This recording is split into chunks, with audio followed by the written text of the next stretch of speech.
So we'll talk about that. We'll talk about some new stuff he's got. Um, you got any like pre-podcast stuff you want to talk about, Jay? Anything new you want to touch on? Anything you want to? Oh no, just like I said, make sure you please like, share, subscribe this stuff. We want to grow this platform up. Same thing with the IG page, and then like I said, if you guys feel like you want to donate to the cause, buy me a coffee. Link's always in the description. Just like I said, we just keep going and find cool people to talk to. Yeah, man. Again, guys, if you guys ever have any requests, any species you want to hear about, any guests you want to talk to or have us talk to, feel free to to message us, on our IG pages, our Facebook podcast group. Just reach out to us. Let us know, man. If we don't hear from you, we don't know. We're just gonna keep going with what we think is cool. Um, all right, man. So without any further ado, let me have my buddy Matt introduce himself here. Uh, Go ahead, Matt. Tell the people about yourself. Tell them about what you're doing. Tell them what's going on. Give us the rundown. Right on. So yeah, basically, I don't know, I'm real big into amphibians. I have quite a bit of fire salamanders. It's kind of like majority of my collection. I've been keeping herps basically since I can remember. I mean, I've had when I was really young, I primarily worked with Phelsuma, and then after I don't know, I felt like I ran the gambit with those, which was available in the hobby in the '90s. I kind of then transitioned into like dart frogs, leopard geckos. Then I became like a dumping ground. So as my friends in high school started to go away to college, I just started accumulating their animals because they wanted, their stuff to go to more of a responsible keeper. They trusted me to keep their shit alive. So then I started just accumulating like all kinds of random stuff. I had like water snakes. I had, I think I had a boa, I had tarantulas, scorpions. Like I just basically like throughout high school and the beginning of college, I kind of got burnt out. So I drastically downsized my collection to just a few leopard geckos. And then I was just keeping those for a while. And then basically my last leopard gecko, he was about 18. His name was Killer. He passed away. So then I went like maybe like a 4 or 5 year period where I didn't keep anything. And then when I came back into the hobby, I basically jumped right into fire salamanders. That was something that I've always really, gravitated towards. I'm also really big, would you call it? Like, uh, advocate for people, buying herp books. I think that's real important, not just like for the authors and stuff, but just for people to have some type of a resource whenever they need it. They can just go to a trusted book, and that information is always going to be there. You don't have to worry about like forms getting deleted or whatnot. It's I think it's really important. So I had this book when I was a kid that had a picture of an Italian fire salamander, salamandra giglii, and it was really cool because it was a female that just had birthed. So fire salamanders give birth to fully formed live larvae. So it's not like eggs like with frogs. So, she just had laid, and it was just such a cool picture because it's her with these little, salamander larva kind of, it basically looks like an axolotl is the best way to explain it. So ever since I had seen that picture as a kid, I was just fascinated with them. So once I become an adult, I have a real job, I have money to spend. So I just went nuts. I mean, I freaking just started getting whatever fire salamanders I could. So then my collection got, with fire salamander wise, got really, really big. And then, I was ultra focused on them for a while. Then I expanded into African house snakes. I was listening to, I forgot what podcast it was, but basically somebody had said, I think it was April, with African house snake morphs.com. And she was talking about how they're more related to actually elapids, which are basically some of the world's most venomous snakes than they are to any colubrid. So once I learned that about them, I started kind of going down that path. And the more and more I learned about them, the more and more I just became really, really obsessed with them. So then I started acquiring some house snakes. And then I hit a rough patch. And long story short, I kind of really fell down I would just say like a rabbit hole with kind of the stuff that I used to gravitate towards when I was a kid. and which were geckos. So I found you guys in your podcast, and then I got into Strophaurus, and I got my first pair last March. And since March, I have acquired quite a bit of Australian geckos. I feel like I have a hodgepodge of them now, especially after Tinley. I came home with, well, my gecko collection as it stands is I have Springlegeris. I have Diplodactylus galeatus. I have a 1.1. I actually just got my female from Philip Tremper at Tremper's Gecko Ranch. I got Aussie leaf tails. God, I don't even know how to attempt this. I don't know. Jason? You know what they're the bigger. They're the ones that get longer. I think it's the Saltorius salabrosus. Yes. Yep. I got two of those. Those are juveniles. Philip wasn't 100% on even guessing what their sex was, so I just rolled the dice. I bought two, and we'll see. Hopefully, I got a 1.1, but if not, it's okay. It's just an excuse to buy another one, right? I have Diplodactylus. God, I don't even know. Like it starts with a G, like something Rex. Like I don't know. They're Goniosaurus Rex. Yeah, I have. I have say a G Rex. Right, yeah. So I have a 2.1 of those, and then I also have those Luca. What are they called? Lucanamus or Lucasium. Yeah, and I have a 1.1 of those. I actually got eggs from them already. And then what else do I have? I got the thanks to Joe Hub, I actually got today. I came home with two Partho Aussie geckos, so I just set those up not too long ago, and I think that's all my Aussie stuff. What am I missing out? Oh, and then I also have a what is it? The Strophaurus ciliaris. I bought two of those from Philip Tremper as well. So yeah, that's kind of my collection as it stands now. So yeah, I'm just kind of dipping my fingers in a little bit of everything, as you could say, a hodgepodge of all kinds of herps going on over here. Did you say what about the Goniosaurus? Oh God, I forgot about those. Yes, yeah, and then I also have some Goniosaurus orientalis. I have 2.1 of those, and then I have a lone female of the Hyansis. So yes, I do have those geckos as well. So yeah, I think that. Oh, and then I also have morning geckos. So I don't know. As we talk, I'm probably forgetting other shit, but I think off the top of my head, that's everything I have. It's a hell of a collection of geckos, man. So, as some of our guests know, me and Jason and I both had the pleasure of being on your podcast. Why don't you tell us before we get really into the thick of the gecko conversation on what set you out on that path and your podcast and what your goals and objectives and future looks like for your podcast?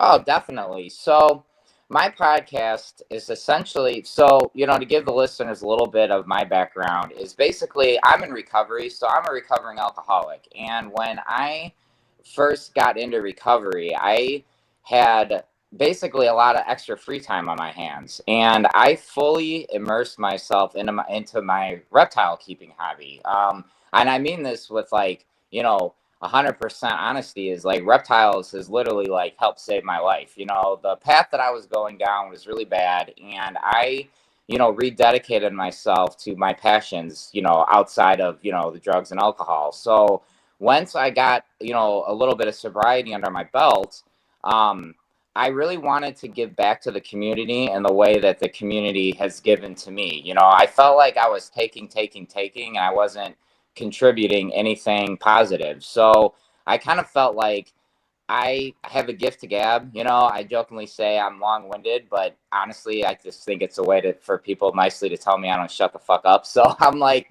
you know what? I'm gonna start a podcast, and I also like it because it also kind of helps me stay accountable as far as my sobriety goes, because like I'm a very big component and advocate, obviously, for people. If you have mental health issues, physical, whatever it would be, please reach out to me, or whatever I can do to help anyone, I am all for it. And for me, with my guests, I really wanted to kind of give a place to where not only can I talk about my herps, but I also kind of like to share my like updates, you know, with my kind of like my sobriety. Like next week will be 9 months sober for me, and it's just it's a cool, for me it's just a cool tool in my arsenal to basically keep me on a, you know, a healthy path. So when I started thinking about doing a podcast, I was basically just, I recently just had made a commitment to sobriety, and I was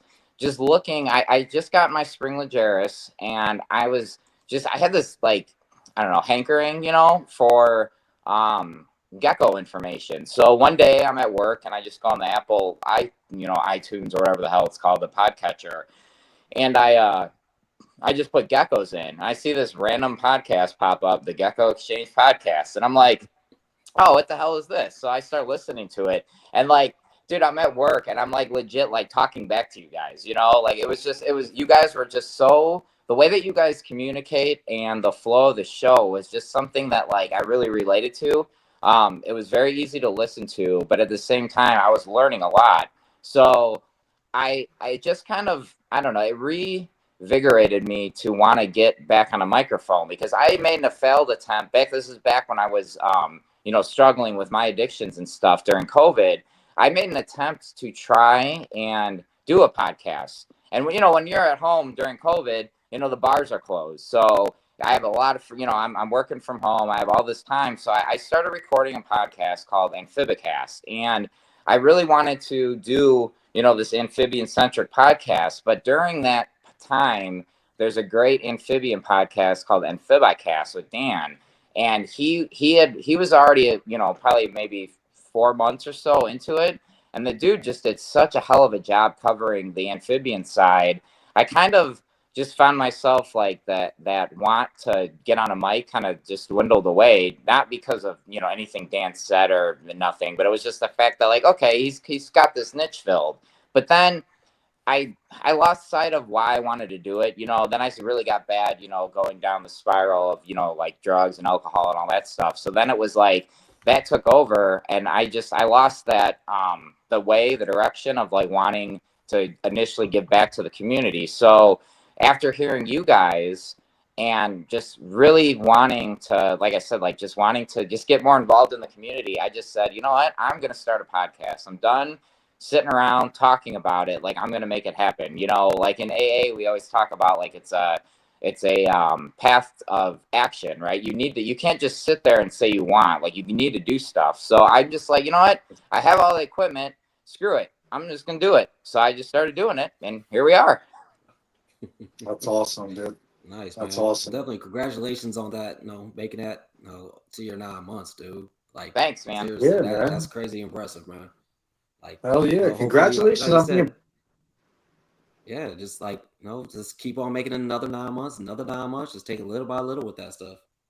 Yeah, you know, as we say in AA, it's just one day at a time, man. You know, you just, I mean, and that's the same thing too, like with, you know, and I tell people like at Tinley this year, you know, I'm talking to people, and you know, someone would ask me, what do you keep? And I'd start going through the gambit of stuff, and everyone's like, oh my God, I'd love to have a collection and blah, blah, blah. And it's just like, hey, just one species at a time, you know, not everyone's going to jump into the hobby and all of a sudden have 15 green tree pythons, or you know, the one thing that was really cool is there's a guy there this at this show, he actually successfully bred multiple times Bolin's pythons, you know. And for people who aren't too familiar with those pythons, that has been in the hobby a very, very difficult species, if not damn near impossible to figure out. And somebody, you know, this guy at Fluid Reptiles, man, he figured it out. He had his babies on display, and it was just, I couldn't be more happier to see that, like, you know what, you take it one day at a time, one step at a time. With anything in life, man, everything's possible. Nothing is impossible if you really have that drive and that want and that, you know, and it starts with a passion. You know, work with stuff you want to work with. You know, when I got into the fire salamanders, like nobody cared about them. You know, it wasn't something that a lot of people really had an interest in, but I didn't care because that's what I was passionate about, you know. And now I feel like they're starting to get more popular. I have more and more people reaching out wanting to learn about them and just kind of figure out what they're about. And I, you know, I just kind of, whatever I'm into, that's what I want. You know, I don't care if it's, you know, ball pythons are fetching all this money, or, you know, Leachianus geckos. And not to take away from anybody who's into that stuff, but like for me, I don't look at this as to supplement my income. It's literally something that as a kid, it's always been a part of my life. And I've learned through the years that if you're not passionate about what you have, you're going to burn out really quick. Like when I went through that stint in high school where I just became a dumping ground for everybody's animals, like, dude, it just became a freaking chore, man. Like, just I did not look forward to it. I was just doing it to get it done, and I'm like, forget this. This is not what I want my collect. This is not what I want out of my hobby, if that makes sense. Absolutely. It makes perfect sense. It's like what's that saying? Like it's work related, but if you do what you love, you never work a day in your life, right? Like it's I tell people personally all the time. I tell people when they ask me and they're in a conundrum, like, you know, what should I get? What should I get? What should I get? I'm like, hey, listen, if you're asking what you should get, you probably shouldn't get nothing, right? Like you should want to be ecstatic about walking into a room and taking care of something in particular, you know? You shouldn't just be looking for a void to fill. And if you are, then do some research. That's where your books come into play, you know? And one of the things you mentioned in one of your podcasts was how getting books, I don't remember exactly how you put it, but getting books and studying the species has actually saved you from, you know, getting an animal that you would eventually get tired of, right? Like you can read about a species, get a book. If you're interested in something, read about it, read about it, read about it. You may find out that that's not the species for you. You may get your fill, your fix, just reading that book. You know, you may be wanting right on to the next thing. When you start buying animals all kinds of crazy and you realize you don't like it after you have it, it's almost a little too late. You know, I mean, yes, you could get it and get rid of it, but that's not really responsible. It's not the right thing to do. You know, it's so it's I love what you're saying. You know, I love where you're coming from with buying things that make you happy, right? Like it's not a chore, it's not a job, it's a blessing, a gift, it's a relief. You know, it's you know, it's that's awesome, man. And I wish more people viewed things that way. You know, screw what's popular, right? Like, screw what the hobby's doing or what the big guys are doing. What makes you happy? What makes you happy? What makes you excited to go home every day? What are you excited to breed? What do you want to work with? What do you want to just keep? You know, we don't, again, the big misconception of the reptile world is we're all reptile breeders, you know, like you don't have to breed something in order to keep something or have a passion for them. I got a collection of probably $18,000 worth of Leachianus geckos that are not paired. Not paired. If I breed them someday, sure, something comes around, that's cool. But right now, to me, they're just badass, giant freaking geckos that I get to take out, play, listen to, make all types of noises. I watch them at nighttime. I mean, I sometimes can't sleep because I want to know what these things are doing at 3 o'clock in the morning, right? Like, so I'll be in my room with a flashlight looking at what's going on in the morning. And I mean, both you guys keep geckos. I mean, and for the majority of all gecko species are pretty much nocturnal, right? So you guys already know, you know, that these things really come to life at nighttime, right? Like if you want to see what a gecko really does, go check them out after the sun goes down, you know? And it's like I get that passion from what I keep, you know. I know Jason's more of a, I don't know what you call yourself, like a Jack of a all connoisseur trades. of sorts. You know, you do more research than any. You know, you got more self control, I guess, than a lot of people do. But it's we've all been there. I hate to say it, but even as kids, you know, like especially if you've been keeping animals since you were a kid, it's easy to just get animals because they're easy to get, right? And then you get tired of them, and you know, you realize that wasn't your passion. You know, dude, I had reticulated pythons, green anacondas, caimans. I had American alligators. I had black throat monitors, savannah monitors, Nile monitors. I had these animals, and when I think about the things I used to keep as a kid, like I hate myself to a degree because I just got things and would pawn them off on people when I'd learned everything there was to learn, and didn't want him anymore, I'd be like, "Hey, who wants him? Who wants this cool ass animal? Like, who's looking?" And I wouldn't do any background checks or research or know if they cared. I'm just looking for a willing body that would take the animal and really take the burden off my hands, man. You know. And now that I'm 40, I look back and I'm like, damn, man, I don't know, man. I probably went about it all wrong. You know, I go and buy these animals to fill a void, and should have just read a book or went to a museum or a zoo or who the hell knows, man. You know, it is what it is. So, damn, there's so many things that I could talk to you about. I mean, so how long have you been going? I know you've been into reptiles your whole life and dabble. How long have you been going to Tinley? How long have you been in the Chicagoland area frequenting? How long have you been going to Tinley? Man, I became a regular going to Tinley probably about maybe 10 years ago, I would say. And I would go twice a year. I go to, because they do it twice, so it's March Oh, and October. So yeah, I've been going quite a bit. The not since recently. I usually would go. Like I remember just as of like last year, I had this cooler backpack, and what I would do is I would fill up the cooler with ice packs, and I would load it up with drinks and just walk around, and we just because it was just a big party, and me being me, I didn't have a shut off switch, so now going sober is so much better because it's like you're present. I'm there for the animals, and it's not necessarily a big I mean, it is a big social event, don't get me wrong. I mean, it's a great networking experience. Like, that's the thing, is I tell everyone, like, in the hobby. I was talking to a friend on Instagram today, and her and I were talking, and I was just like, I feel like every reptile keeper should make the voyage to Tinley at least once, just because it's so much fun, because everybody's very excited. Um, it's such a vibe where you go in there and you're just, I mean, you could be standing in line like this morning. I get there probably about I get the there's different like entrance like levels you can get, like the VIP pass or the 1 day pass, and you get the VIP pass, you get in a little bit early. So I show up there early and I'm standing in line waiting to get coffee. And there's this great coffee company called Cold Blooded Cafe. So I'm standing in line waiting for coffee. I just turn right next to the person. I'm like, "Hey, what do you keep?"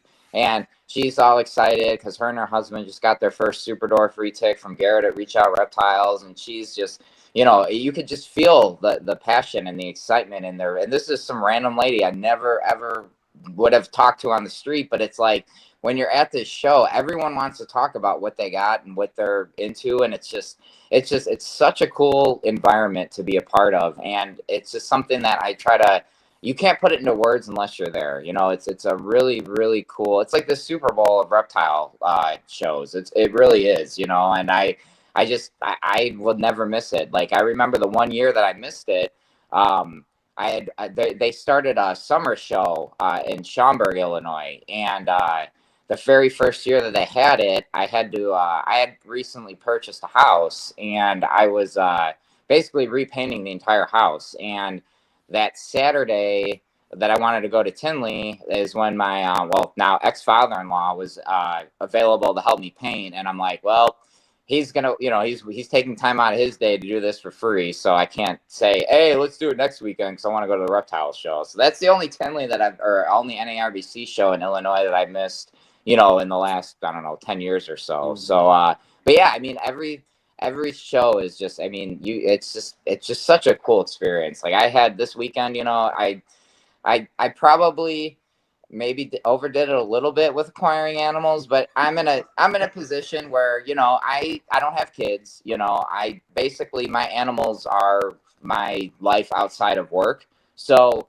I have the availability to give these animals their proper care and to take care of them. And to be fair too, it's not like I have like a bunch of, I mean, it sounds like I have a lot of stuff, but majority of the things that I keep, I'm very purposeful with my decision making. So it's not like I have this collection of highly intelligent, very difficult to keep monitors or something. Like, I think we could all agree that for the most part, salamanders and geckos aren't the most what's the right word, like delicate or um uh I don't know, because I'm lost for words here, but it's not they're not difficult to keep, you know. And if you have your husbandry dialed in, you know, you can, if you spend half hour a day doing, you know, a little bit of like maintenance, your collection will essentially shouldn't be overwhelm you. Now, if you wait till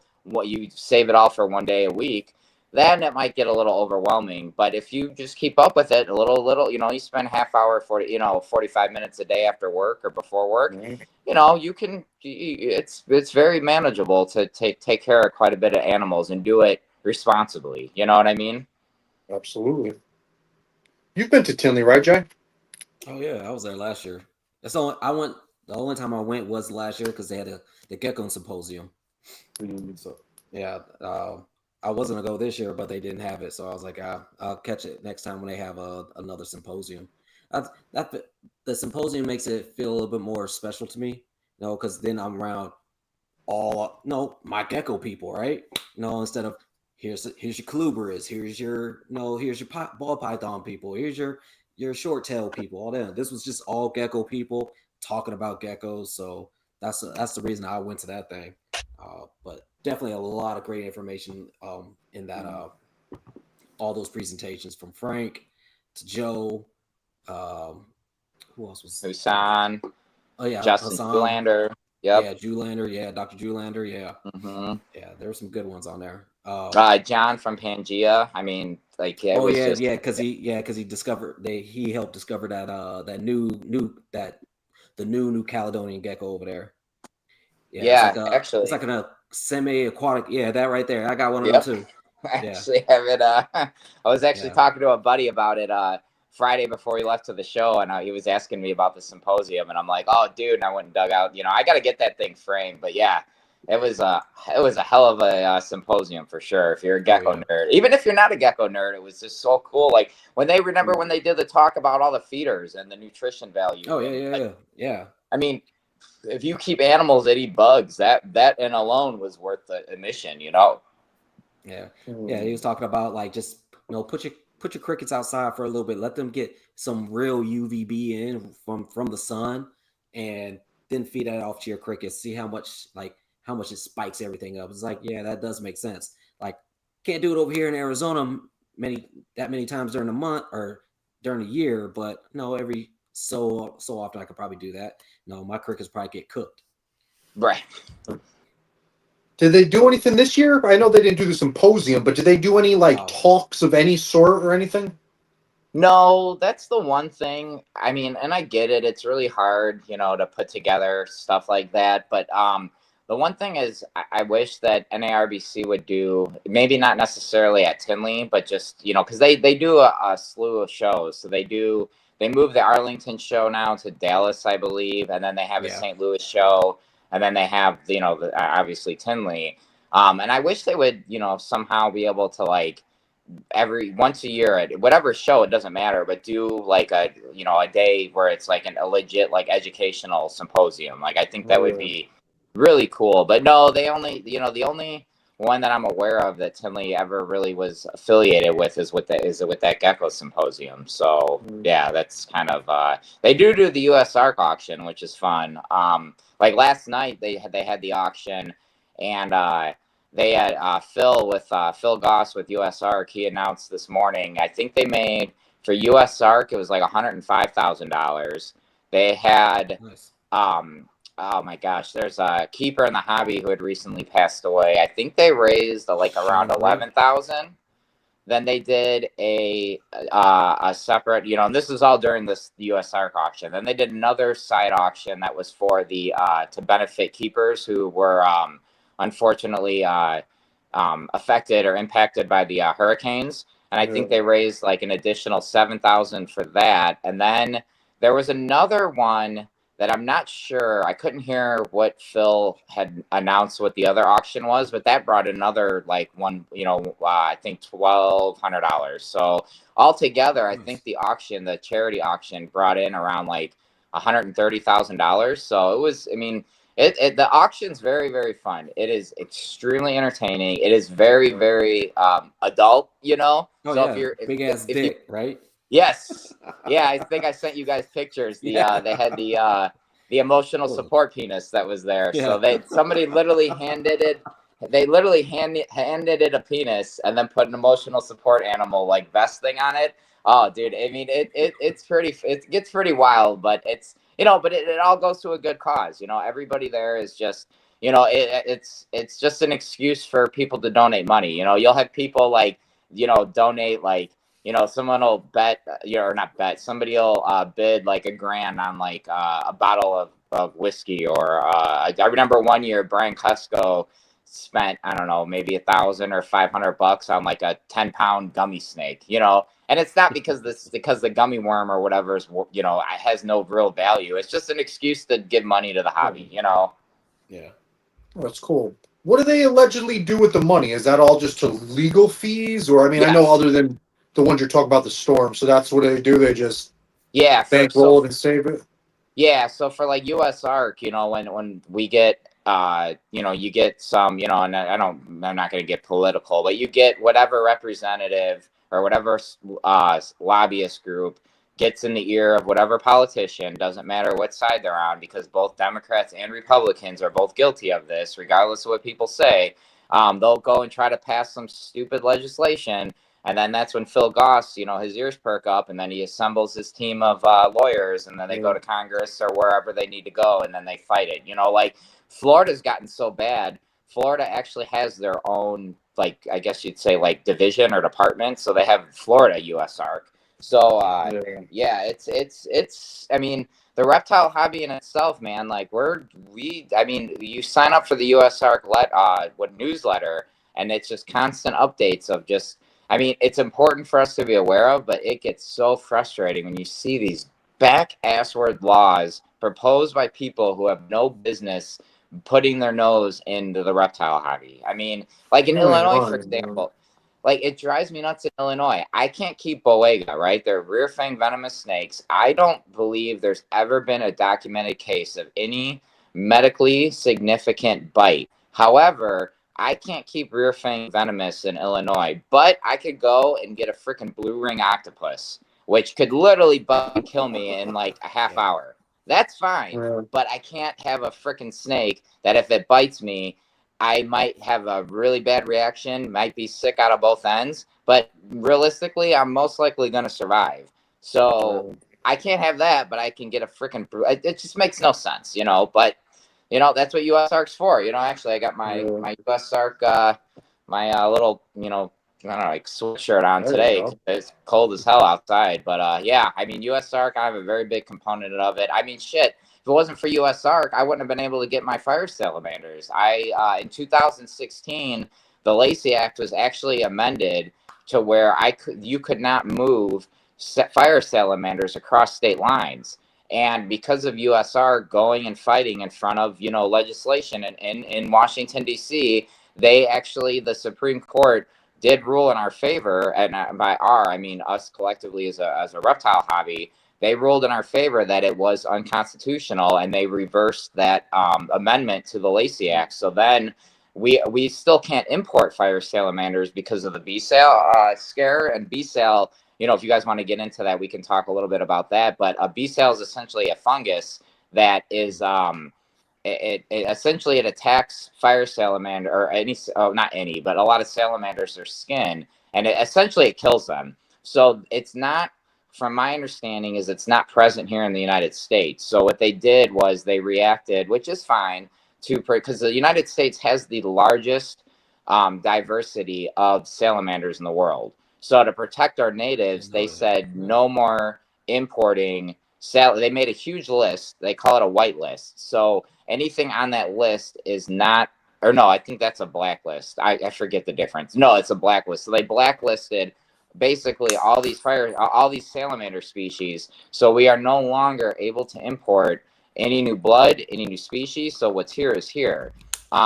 That's why when I breed my fire salamanders, I really don't make it known that I when I do have babies and stuff, as I'm very selective on who I want to give them to or sell them to, not because I'm trying to be a dick, but there's only what we have left in the United States. And unless these go into responsible people's hands, at the time when I got into them, there was really only a couple people breeding them on a regular basis. And I didn't want mine going to individuals who were just essentially going to kill them. So now the fire salamander hobby is in a position where there's a little bit more people having success breeding them. It's not to where I personally would like to see it, but we're getting there.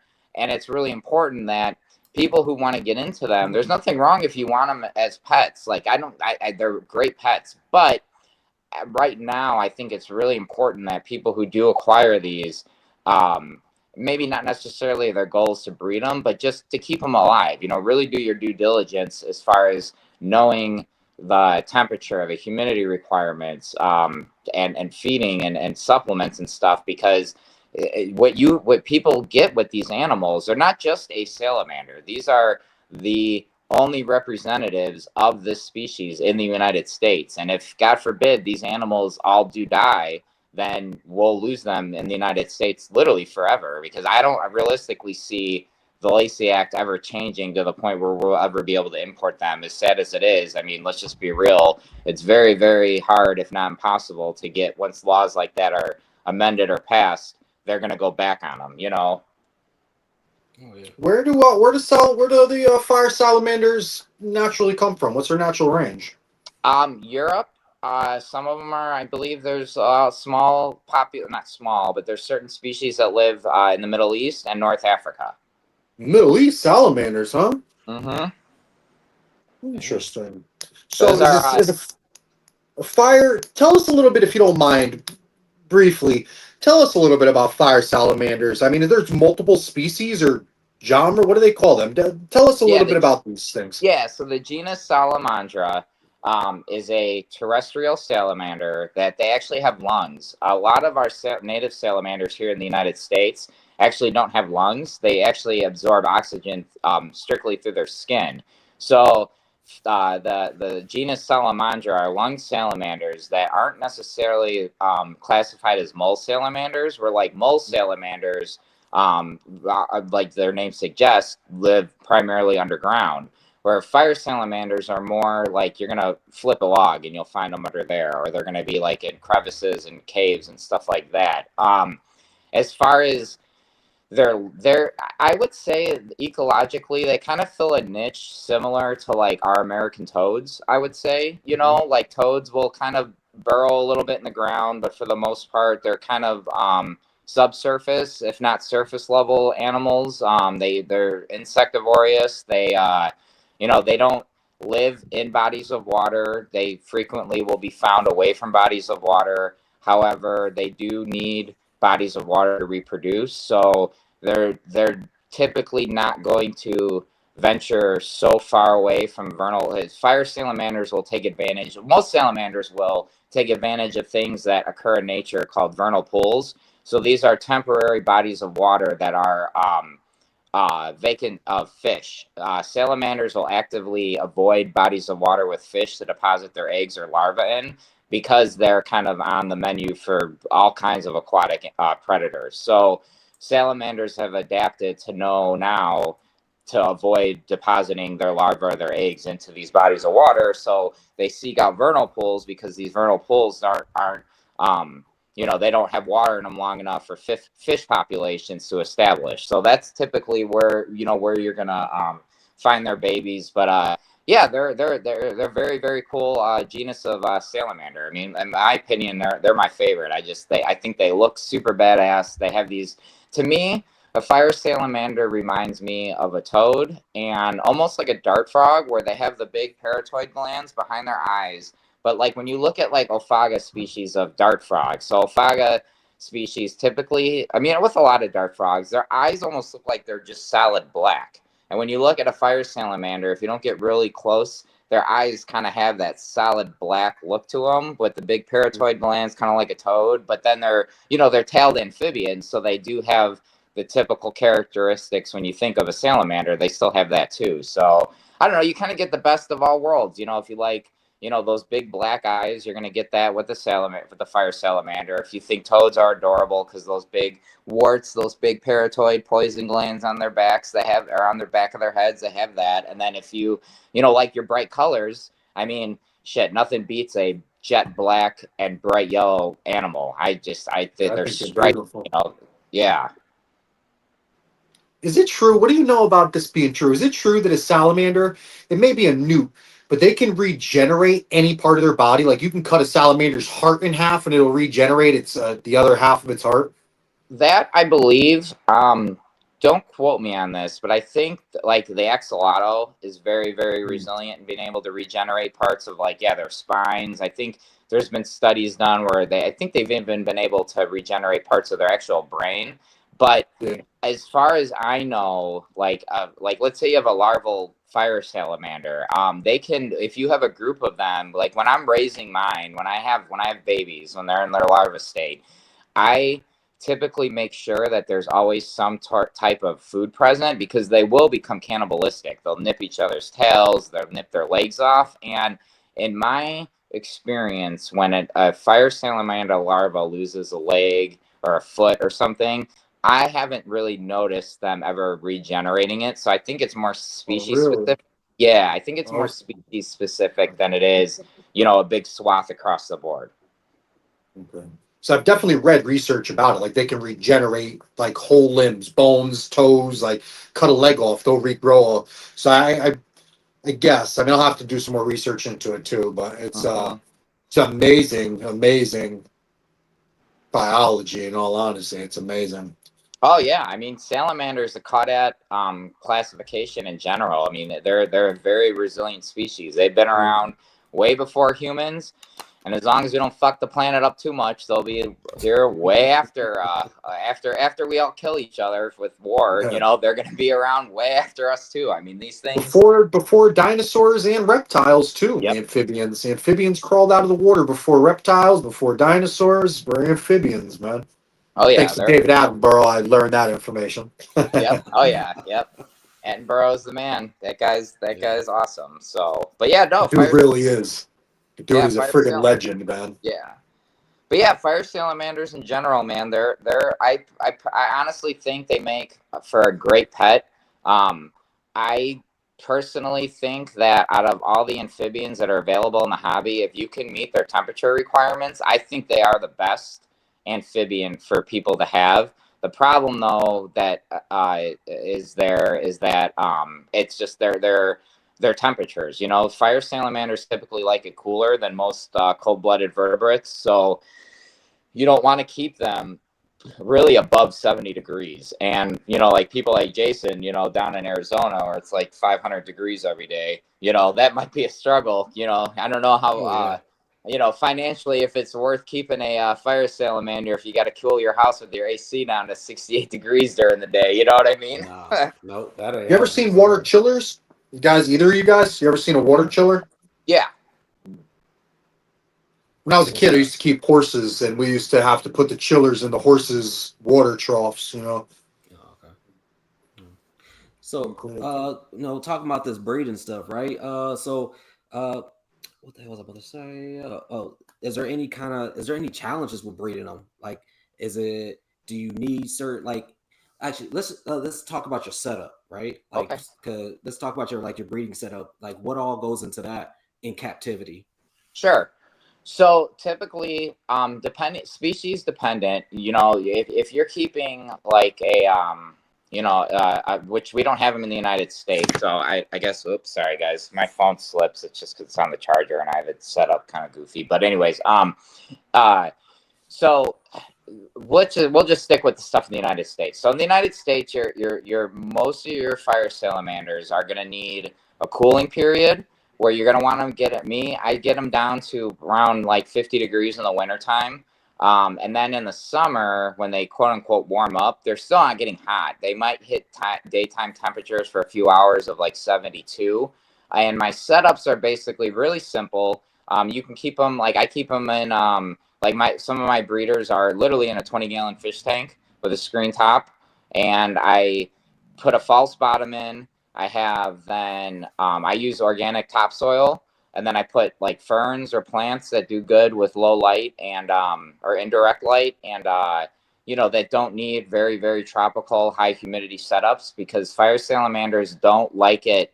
Like kind of like when you think of like our garden variety toad, they don't necessarily want very high damp conditions. I recommend, is what I usually typically tell people, is what you want to give them a bowl of water, and make sure it's clean water.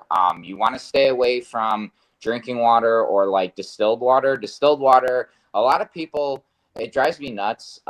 There's been people, I've talked to people in the dark frog hobby that have literally tried to keep tadpoles in distilled water. And what a lot of people aren't aware of is distilled water is exactly what it says, right? It's just H2O.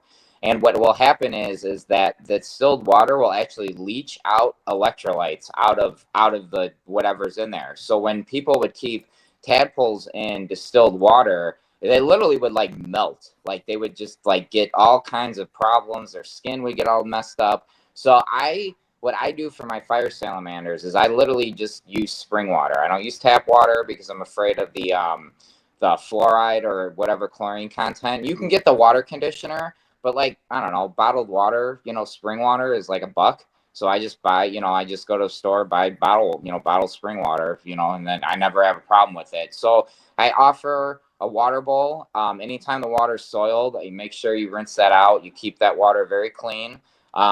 So basically, once you have your setup dialed in, they need very good ventilation. So I always recommend a screen top. Fire salamanders aren't the most nimble, or I would say athletic creatures. However, I mean, why risk it? You go to a pet store and buy a freaking $20 lid, and now you don't have to worry about it, So throw a screen lid on there.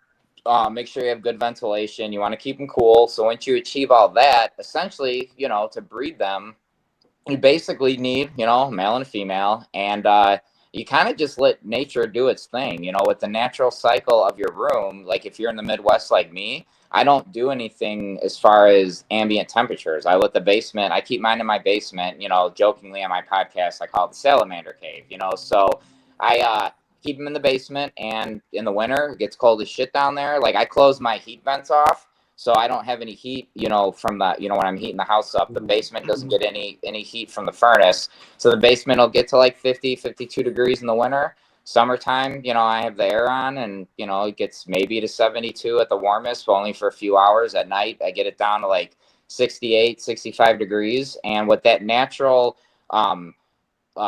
temperature change through the seasons, plus the addition of the, I have, my basement's only partially underground. So I have these little half windows in my basement. So I do get a natural daylight cycle fluctuation. So in the winter, it's darker than it is, during the summer. So I think a combination of the temperature and the day and night cycle, that is enough to stimulate the female to ovulate. And once the female and the male kind of hook up, and their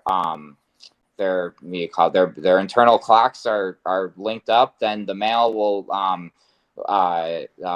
entice the female. He'll deposit they call it a spermatophore. It's like a little pyramid of his reproductive juice, if you would. And the male will get under the female almost like a dance, and he will angle her cloaca over the spermatophore. She'll pick it up, and then she'll be fertilized. She'll have her ingestation period. The eggs inside of her will then develop, and once the baby fire salamander, or the larva, is at a stage where it's able to survive outside of the mother, she will then seek out that pool of water, so that water dish, and then she'll deposit her larva in. Once the larva is deposited, I'll check during breeding season. I typically get larvae actually right about now throughout winter. So once the female starts to deposit her larva, I will be basically down there with a like a fish net, people like fish keepers have. Yeah. I'll just scoop the larva out, and I keep them in a Tupperware bowl of water.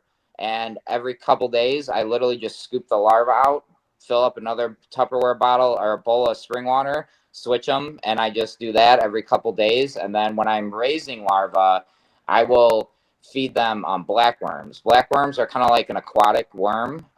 They're real known in the fish hobby. Not many, I don't think many reptile or amphibian keepers use them because they are very small worms. But fire salamander larvae seem to thrive on them. You know, you don't have to worry about supplementation. I've reared babies on them strictly just feeding off blackworms, and they've come out healthy. And basically, you just keep an eye on them. Once you notice their gills, so fire salamander larvae have external gills like an axolotl, and they're very feathery. And once those gills, you'll literally see. So a fire salamander larva is born. It's very drab. It's very brown. Doesn't have much coloration. As they mature, you'll see those yellows start to really show up, and their gills will simultaneously start to shrink. Once the fire salamander larva is basically almost looking like an actual fire salamander, but it still has a little bit of gills left, I'll go ahead and put like a piece of cork bark in there, and I'll wedge it down. So the fire salamander, once it's basically ready to fully metamorphosize, it'll come out on top of that piece of cork. I'll remove it then from the water setup because they will drown. So that's the tricky part, is you got to keep an eye on them. Once they get to a point where they're on land, pull them out of the water, and then I put them in a like a plastic shoebox, little 6-quart tub, and I keep them on very damp, not where standing water, but very damp paper towel. I put a little piece of cork where they can hide under, and then I will start pumping them full, and I'll feed them every day, and I'll feed them blackworms. Once they become a little bit more athletic, once their muscles develop and they're a little bit more comfortable being on land, then I'll transition them from blackworms to crickets, and I'll do like pinhead or 1/8-inch crickets. I like using crickets because I feel like the movement stimulates them more. And then you can, you gut load your crickets, and you can start dusting them. You can get all kinds of creativity with your gut load, with your supplements. And then you'll notice fire salamanders, once you get them onto crickets, in my experience, they then really start to put on weight real quick. And then before you know it, I mean, you're going to have a, pretty juvenile to subadult fire salamanders. It's not very hard at all. They're pretty straightforward. How big are these litters, I guess you would call them? How many larvae will they have? Will one female have a season? Sure. So my first time females, I've gotten as little as like 2, and I've gotten and I've gotten 2, 4, and then as they, it's very. I think this is typical with a lot of reptiles, not so much amphibians when they spawn, but like when I notice with my fire salamanders, the more the female produces, the bigger her larva get, or her bigger her I don't know, her birthing sizes, her litters get. So you can get anywhere between, I would say average size, it varies, but let's say like 10 to 20, somewhere in there, depending on the female. Yeah. Will they lay just the one time a year? How many times a year will they lay? They typically will or give birth. Yeah, they'll birth once a year, and it'll take place over the course of maybe a week or 2. So you'll notice she'll deposit maybe 2 or 3, and then the next day 2 or 3, the next day. Oh, okay. I've never really had a female drop her entire litter at once. Yeah. It usually takes place over a series of days. Is there anything is that normal? Is that how it goes? Do you think that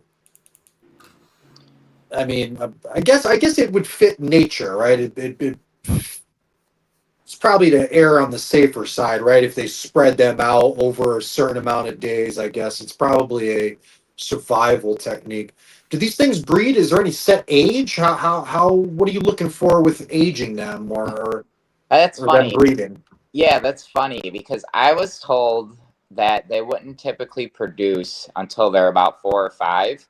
But there's a somebody in, I believe she's in California, who has gotten viable larvae from, I think, a 2-year-old. So yeah, I think they probably can go pretty early, or not early, but probably about 2. But I think it's more common to see them more around the 3, 4, 5-year 5-year-old marking. It's super interesting for a salamander. I think I don't see Jason. He's something happened, so I'm just going to keep asking questions. My camera cut off on me, so okay. Keep on going. Um, I unfortunately I feel that people at least used to look at amphibians in general as like a throwaway beginner, super easy species. I guess like it's like what people when we were kids. Some of the first things I ever remember catching as a kid is salamanders and newts, right? And you know, I don't think people realize how intricate or complex their lives really are. Like for an animal to take that long to mature, to be able to give birth, I mean, that's right up there with Leachianus taking 5 years to sexually mature. These things live some serious lives. And even when you talk about like in comparison to like Chinese, are they Chinese or Japanese giant salamanders? Like those things have some pretty serious lives, man. Like they go through they have to endure a lot Mm-hmm. just to reproduce. If you think of all the droughts and them seeking out these vernal pools and birds and animals just predating on them, and just to make it to the point to reproduce, it's almost amazing that they make it. Like I think that it's a super interesting, man. Super cool, super cool. They're one of those animals. I mean, me personally, that gives me that. And we've talked about it before, but it gives me that childhood excitement again. I see Mhm. amphibians, and I'm like, that's why I love my frogs. I'm like I'm a kid again. Like it's just like they're so cool. Oh, for sure. Um, I was gonna say is like I think a lot of the reputation of that disposable pet came from the 90s. I don't know if you remember, like growing up, like you'd go to a pet store and see fire belly newts for $5, and then they would literally sure tell you, did. oh, you can keep them in with your fish, and then they'd either crawl out of the tank or they'd get eaten by the fish because they're not, you don't want to cohab or mismatch or whatever you want to call it, Sure salamanders do. and fish. Did it myself, man. Did it myself. I had those little water frogs. I had all types of things. Like anything I could con my parents into buying me. Back then we used to have these stores called Woolworths. Woolworths was like you're pretty much what Walmart is today, but they sold fish. They sold amphibian. Anything that would stay in a fish tank. So you get those water frogs or I forgot what the hell they're called, but the fire belly, the newts, and you could even get, I believe, fire belly toads. You used to be able to buy at this place. Mm-hmm. So not the toads I didn't keep in the tank, but I'd have the newts and those frogs and fish, little tetras and everything in there. And the freaking newts would always go missing. They always Yep. they'd crawl out, and Yep. it's funny how times have changed. To be completely honest with you. Well, and like with fire belly newts, it's actually it's pretty neat because they're actually they, if you keep them aquatic and let's say you have a tank only filled up halfway, they will actually almost use the water as like a source to kind of scale the glass, and they will literally, like a gecko, crawl straight up the glass. They're very very clever as far as being able to get out. So like when people keep fire belly newts, if you want to keep them like open air with an open tank, I always recommend like making a lip along the edge of the tank, maybe about 2 inches, because what'll happen is if they do crawl out or crawl up it, when they go fully vertical, right, so they're parallel Fall down. upside down, they're just going to fall off. So they can't, they're not that great at like a gecko where they're going to Yeah. literally stick to it, but they'll, so Mhm. yeah, it's like me. Like I have my Italian fire salamanders. I have them this really cool bow front Those are the planet. ones I like. Yeah, and I Love have, those things.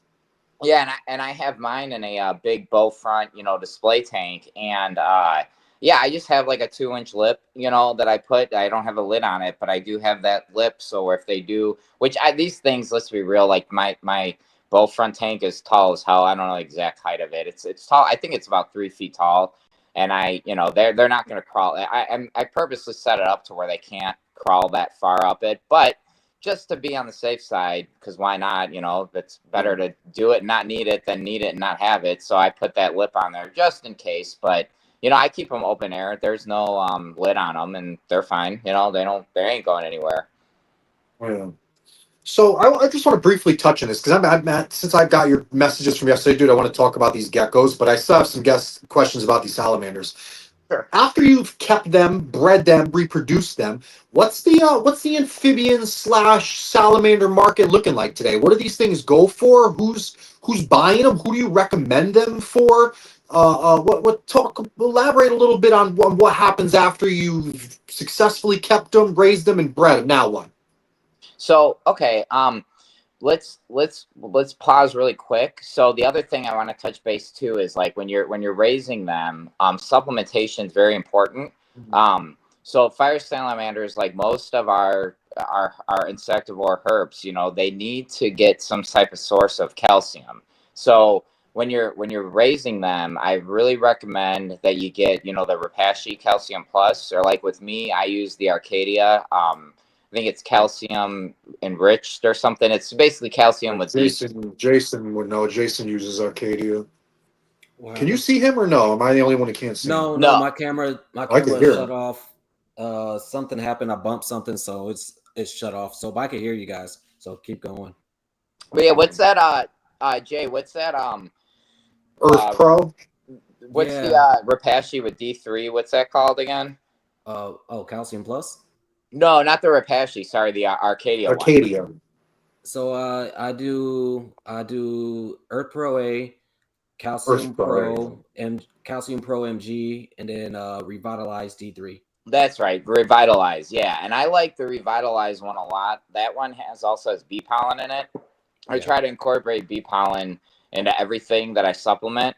I just think it's considered a superfood. So a lot of people will say it's a appetite enhancer, but Yeah. bee pollen also. So bee pollen, it's cool because like typically like in humans, right, with mammals, you introduce, let's say you have allergies, right, and you introduce this foreign substance into your body, and you're ingesting it and you're not taking it in through your nose or your respiratory system, your body, a lot of people will say if you get naturally produced honey and you take a teaspoon of that, it should alleviate a little bit of your allergy system. So it's essentially allowing your body to produce antibodies. So essentially, it's going in and it's strengthening your immune system. So and not to say mammals and reptiles or amphibians are the same, but I believe there's been studies done to show that it's kind of consistent across the board with most animals. So I try to make sure I get some source of bee pollen into my animals. I also am a big component on using carotenoids, not for color enhancing, but carotenoids present a lot of micronutrients. So I use the Repashy Super Pig with every feeding. I supplement with that. And then I switch around my calcium. So I'll do Repashy, Calcium Plus, I'll do the Arcadia. I also do that calcium with magnesium. And then actually today at the expo at Tinley, I bought that Earth Pro A. So I'm going to start incorporating that into my supplementation as well, because I feel like the more nutrition we can provide the animals, it's only going to benefit them. I don't recommend making it overcomplicated where you're going to get yourself overwhelmed and stressed out. So once you get to a point in your keeping where you're comfortable where you're at, you know, slowly start playing with stuff. You know, maybe get a different brand of calcium. Maybe, you know, like I said, introduce some carotenoid stuff or bee pollen or whatnot. I don't think don't go overboard, you know, and just only use strictly all bee pollen, just, you know, dust your feeders, but you know, a little pinch here and there ain't gonna hurt anything. So yeah, the supplementation. And the other thing too is a lot of people are under the impression that I've heard quite a bit is that earthworms are considered a complete food source. However, more and more keepers I've been hearing out of Europe have been doing x-rays to their fire salamanders, and they've noticed if they've raised them strictly on earthworms, they're actually having really bad MBD. So Really? yeah, so I think that earthworms, even though they're high in calcium, they're still not getting that D3 in order to metabolize it properly. So I think it's important to make sure you're supplementing with some source of D3 if it's not through a UV light. And I don't recommend using UV on fire salamanders if you're beginning at them. I would say get comfortable with using the supplementations. And then if you want to introduce UV, do very, very low percentage, like 2.5, and maybe only a couple hours a day. Don't have it on all the time. And then slowly see how your animals react to it. And then, adjust it accordingly. And then if you're going to use the UV light, depending on where you're comfortable with the amount of exposure the animal's having, then you can adjust your D3 supplementation, because then you cross that fine line of hypervitaminosis, which is essentially overdosing your animal on, like in this example would be calcium. So you can kind of run into problems if you jump too far in one end or the other. So with supplementation with fire salamanders, it's very important that you're not just giving them earthworms and not still hitting them with some source of D3. So now to go back, sorry, Anthony, to go back to your initial question now with the idea of, okay, now here we are, we kept them, we bred them. What's the market like, and who they're recommended for? So to answer the first question, who they're recommended for, I would say anybody, as long as you have the ability to keep them to where you're going to be able to get them during the day. They're not going to be at a temperature of 72 or higher for more than maybe an hour or two. And at night, if they're going to get at a temperature of like 72, you can make sure you're going to consistently be able to get them to 68 degrees or lower.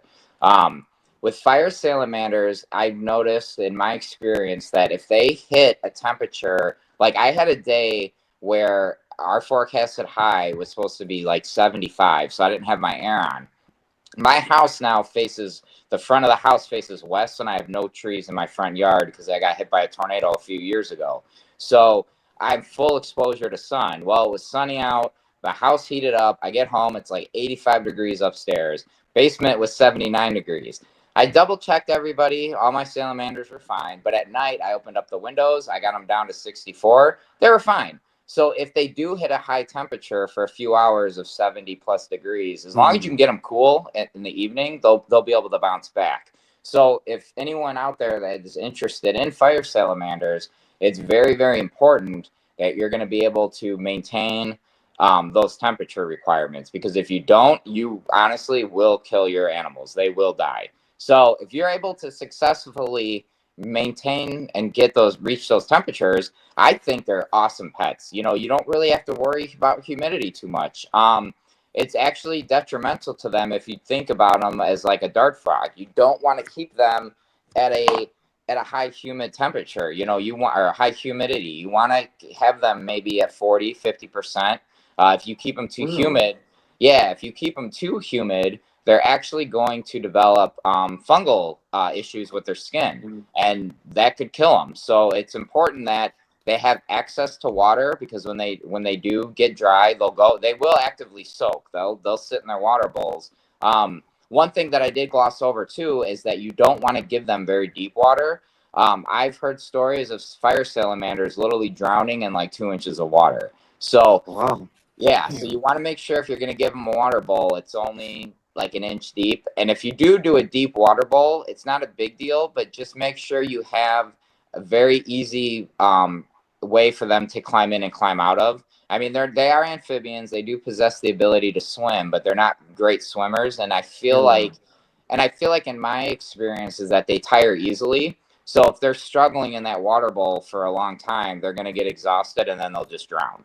So as long as I have access to be able to easily climb in and climb out of it, I don't think the depth is too important, but just be aware of that. So, humidity isn't really a concern as long as they have fresh, clean water to get in and get out of.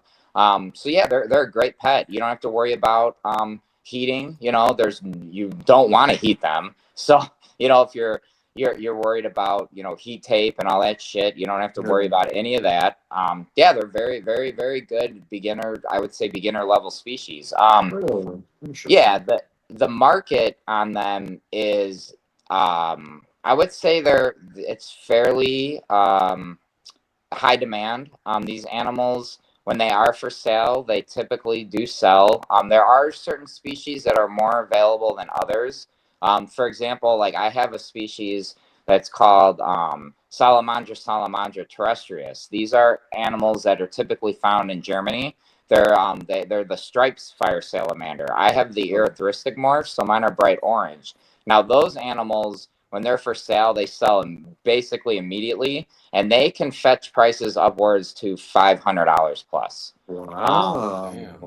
Yeah, so those can be pricey, but I would say typically your average price for a fire salamander would be anywhere between like $300 to $400, depending on what species and the availability of them. Like there's certain species out of Spain, they're called Glacia.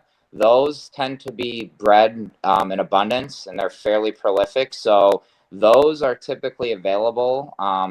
Pretty much, if you contact breeders who work with them, they usually they're available, so you can get them. But the thing is people don't always like them because they tend to have more brown, so they'll be black, yellow, but then they also have brown spotting. They almost kind of look like if you roll, they almost have my impression that I get from them is like if you took them and rolled them around in oatmeal. That's kind of the coloration of them with their yellow, but they are cool because they get red on their cheeks, so they do have red in them. But just because of the fact they get brown on them, I feel like they're not as highly coveted as like your standard, when you think of a fire salamander. But yeah, the market is pretty. I would say they're pretty high demand. A lot of people. That's awesome.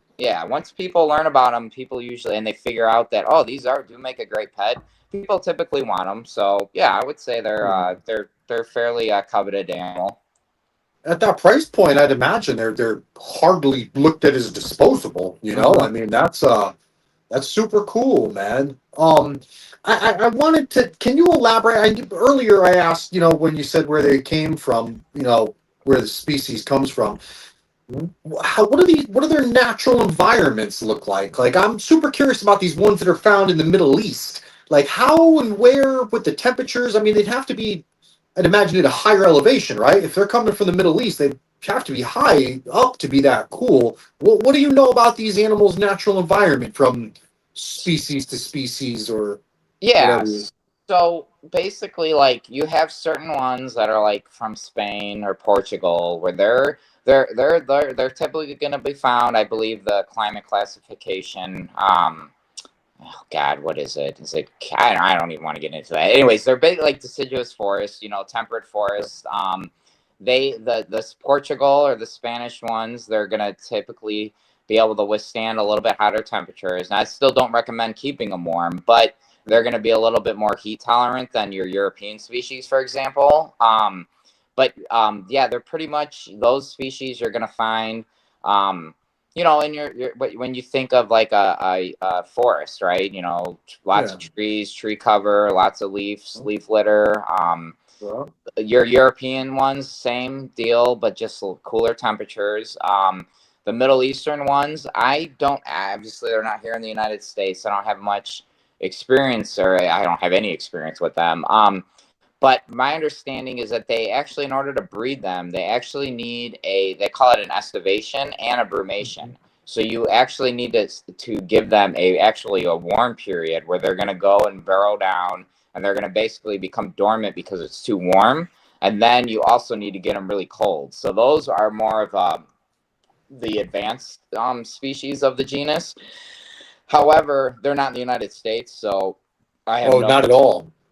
Not at all. So really? And those are the large. I believe that they're Inframaculata. There's a few subspecies of them, but I don't have any experience with them. But from what I hear from Europeans who have them, they are more of the advanced species to breed because of the fact that you need to get them warm and cool. But as far as where they're found in their natural environments, I mean, I could be wrong, but actually, bear with me here. I probably can look it up.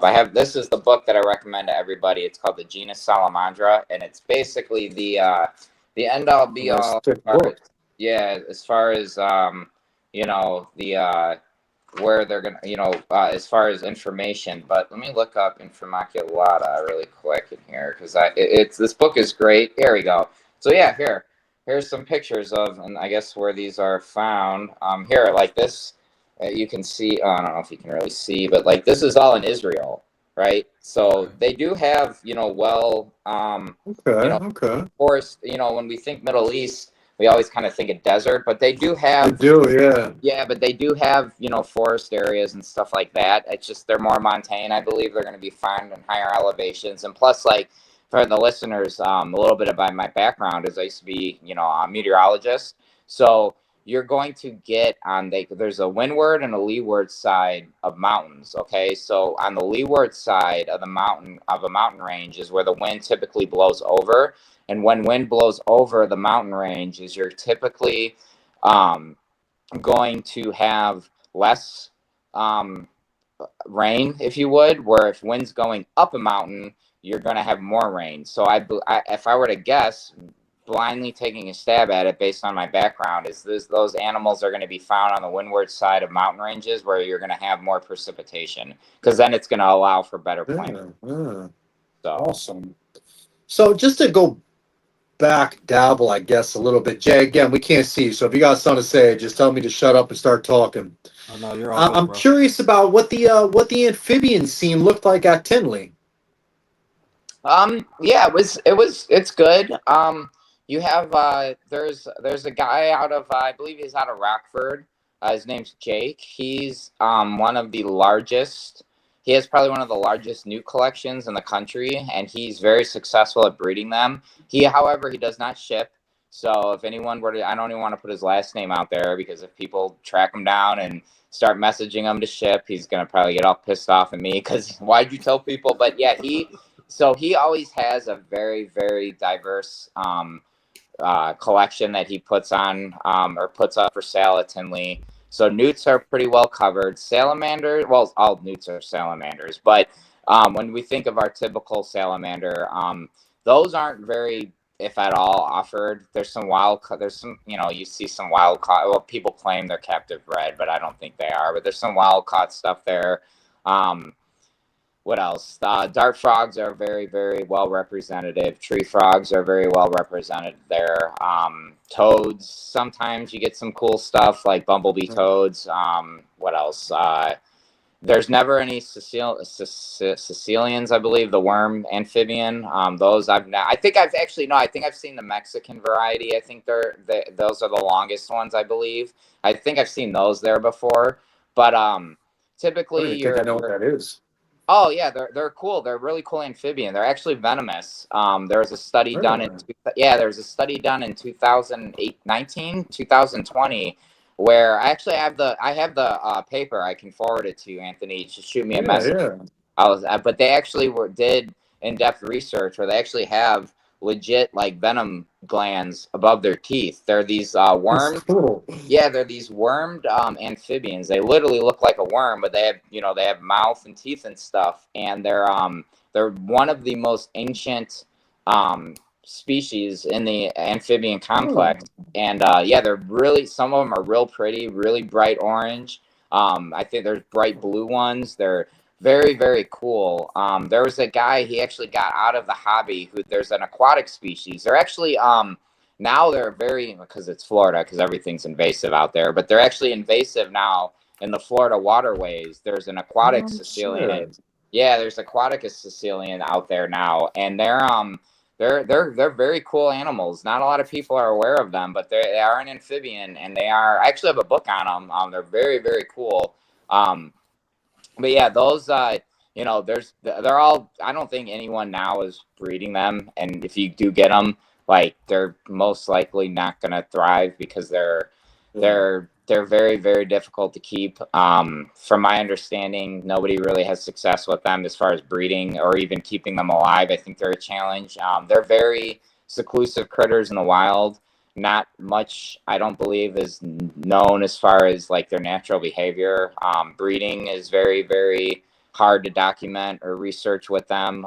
But they're very cool. They're very striking animals. There's some that are like purple with bright yellow undersides. They're very neat. They lay eggs, and I think, and I could be wrong, but I think some of the terrestrial ones, they actually will like almost have like a motherly instinct, you know, like a maternal thing where they'll actually kind of raise their larva, if you would, where they'll actually like eat off the dead skin off of their mom. So like as the mom is Oh. going through a shed, because amphibians do shed, the animal, the babies will eat that shed, and it actually serves as nutrients for them. So they're a very cool amphibian. So yeah, but those aren't really representative. But majority of the animals that or amphibians you'll find at Tinley are going to be your tree frogs. Mike Novi with I think it's Rainforest Junkies. He has, you know, I mean, that guy's a tree frog master. I mean, that guy's got all kinds of stuff. You know, he's got the Cruzio Hyla craspidopus, the fringe leaf tree frog. Those are beautiful animals. He typically has those there. All kinds of different morphs of the red eye tree frogs. He's got glass frogs, the glass tree frogs. There's a breeder with dart frogs, Edgewood dart frogs. He's local here to me in the Chicagoland area. He has a great display with really cool dart frogs. So, and then Josh's frogs is there. They have, you know, your Erotis, you know, the Ophaga species, like your really high end ones, like the Histrionica.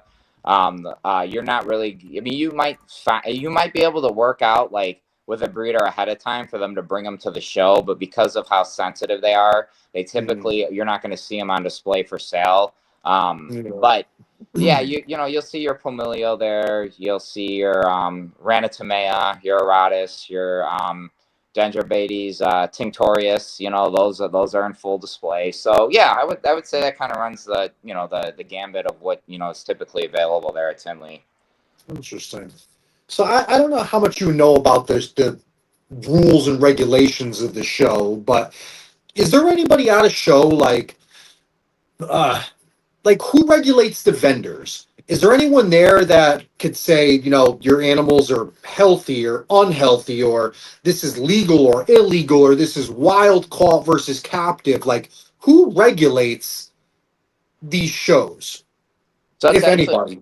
yeah, it's actually, so at Tinley or in Illinois, so there is a requirement that all vendors have to have a certification that is given to by an actually licensed professional veterinarian. Oh, So okay. if you as a vendor are unable to obtain that before the show, Tinley, I believe, offers that service. So they literally on Friday, if you go there for vendor setup, they literally have a veterinarian who comes out who will come and check your collection and sign off if it's healthy or if it's not.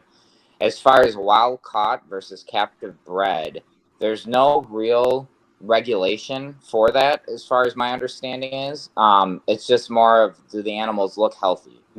So I don't believe, I mean, you should, as ethically, disclose if your animal's wild caught or if it's captive bred, but I don't believe there's any real law making the vendor be fully honest about that. And then as far as in the state of Illinois, our laws are kind of goofy. Like there was a guy who was there this weekend. There are two vendors. So in Illinois, you cannot sell native species at all. They're big no. You also cannot sell, except for I believe it's thamnosis, so garter snakes and hognose snakes. Those are okay, but other rear fanged you cannot sell. So you know your Barron's racers, your Boega, you know, false water cobras, Egyptian false cobras. You can't. Those you won't find those there. Any venomous at all, you know, any type of viper, any lapid, nothing like that will be there. Crocodilians you're not going to find. Even there's a vendor who had a croc monitor on their table. And so U.S. Fish and Wildlife, I think we call them, I think it was a part of the department. I think that's called Natural Resources. I think I overheard people referring to them as the DNR. They were there Saturday. They walked the show, and basically, yeah, they're not there to scare people or to, you know, do anything more than just, hey, there's a, you know, unfortunately, you know, you're gonna have people who want to, you know, skate the system. And like you had the one individual who had the croc monitor. I don't think they did it nefariously. I don't think they were purposely trying to do anything illegal. They just were unaware of the law, and they, they took his animal. I don't think he was. I shouldn't even speculate. So that happened. There's another vendor there who had some native stuff. He got in trouble, or I shouldn't even speculate. I don't know. DNR was there. They talked with him.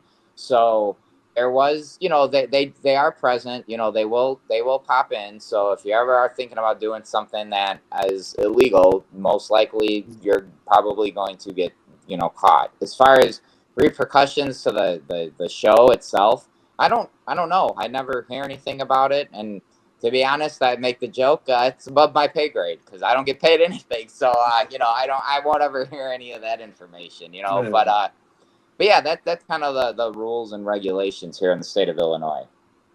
It's cool.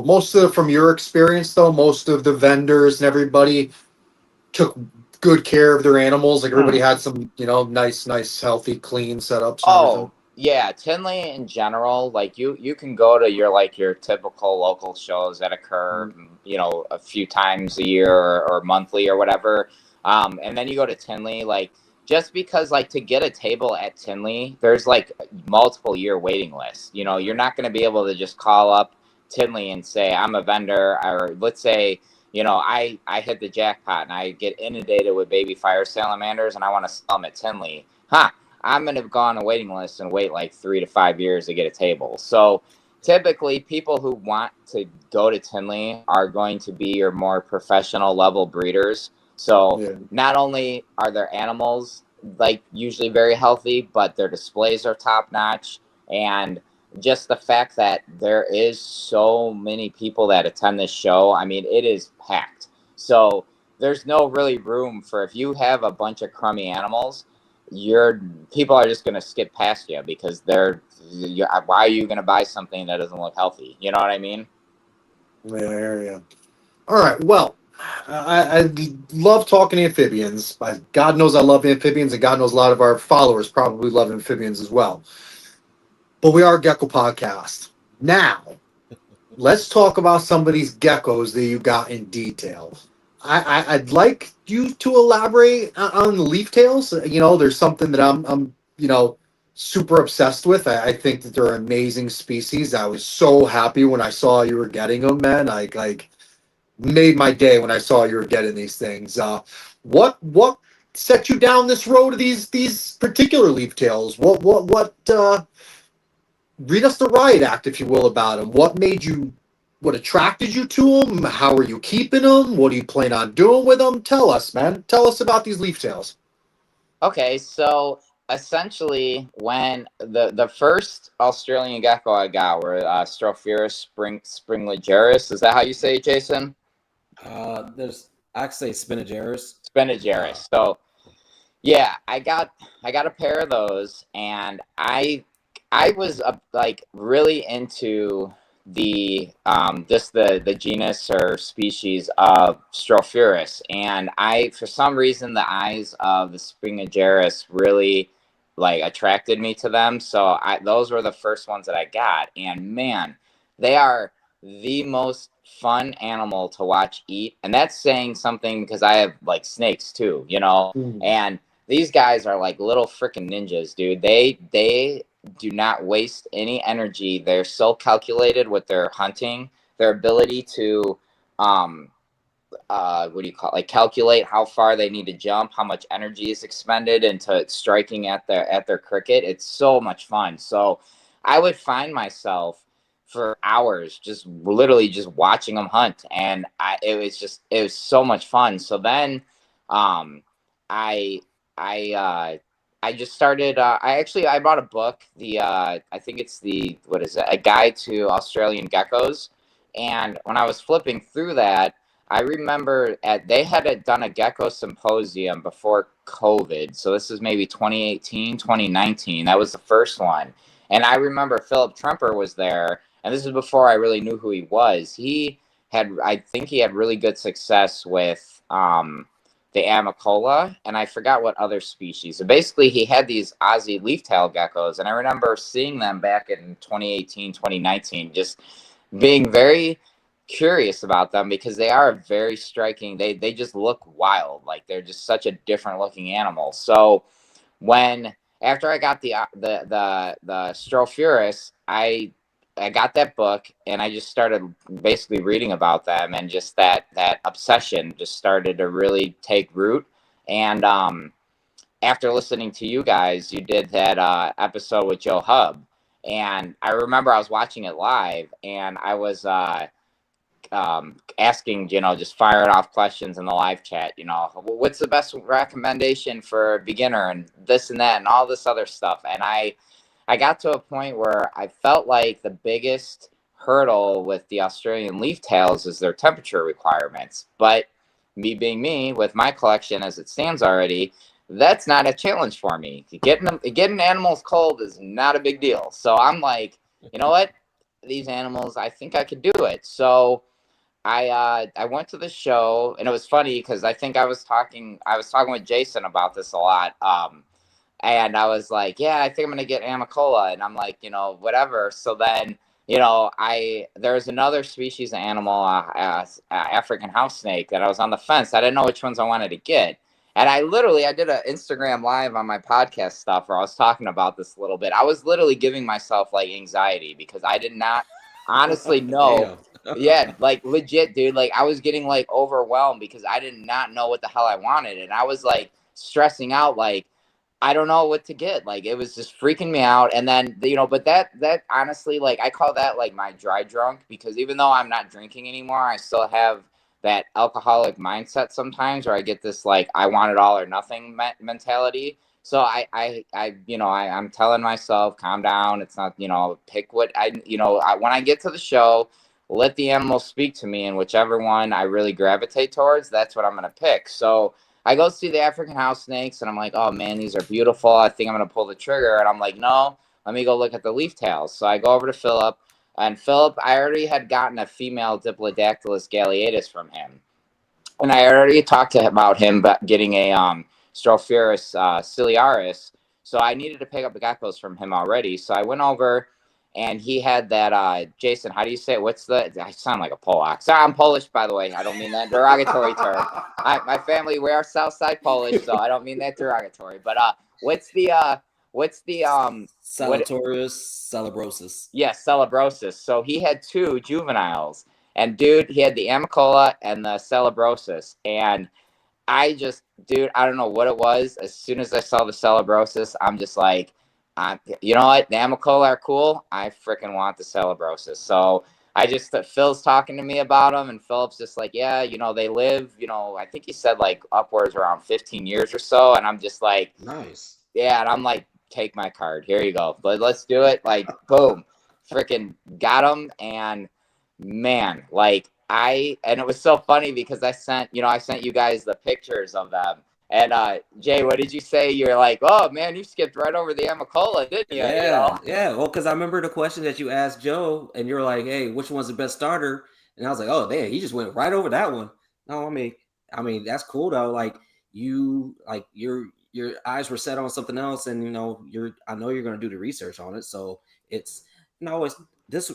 I got this advice from somebody where they said the best, whatever, like if it's your first gecko or first of that species, the best thing to do is or the best first pet would be the one you're gonna do the most research on. Mm-hmm. So and then with you, like you already got the book, so you already got that information. You're connected with Phil, you're connected with Joe, so you got all the information and all the resources to make sure it works out the way you need it to work out. And plus, you got that basement, so you're good. Yeah. Oh, dude. Like, it was so funny. So I get them, and I went over to. So I got to the show. It opened up for the VIP people. So you basically VIP. All it means is that you pay $55 and you get a 3-day pass, and you get to get in on vendor setup day, and then you get Saturday. You get in like I think it's 2 hours earlier before general admission, and then like an hour early, whatever. So it's not, you don't need to do anything, but just pay the extra money to get the pass. So when I say VIP, I'm nothing special. I'm just me, right? So I get the VIP pass. I go right over. First thing I do is I hit up, I saw the house snakes. Then I went to go see Joe Hub, but he wasn't there yet. So then I went over to fill up because like I said, I already worked out the Galeatus female and then the Ciliaris. So then oh, you know what? Actually, I stopped at Gecko Laboratories or whatever. Oh yeah. So he had some leaf tails too that were very enticing, but I'm like, well, let me go see what Philip's got. And Philip's been great. So when I got my Galeatus, I got very fortunate. I was at the Schaumburg show, and I'll never forget. I think I was hitting my 6 month sobriety. So I kind of wanted to do something, for myself to kind of celebrate it. So I splurged a little bit and I got I basically bought 3 different species of geckos for myself. So then I got the Galeatus, the G-Rex, and then the Luca or what, however you Lucasium? Yeah, Lucasium Damien. Yeah, so I got those, but then unfortunately, John from Jekko's Geckos, dude was awesome, super transparent. Long story short, the female actually laid a clutch, did not do well. They were infertile, and she ended up passing. So John felt terrible. He's letting me know the whole time. So long story short, I started reaching out to people trying to hunt down a female. I messaged Philip. Philip's like, "Yep, Matt, I got you. Don't worry about it. I'll bring her to Tinley." I'm like, "Okay, cool."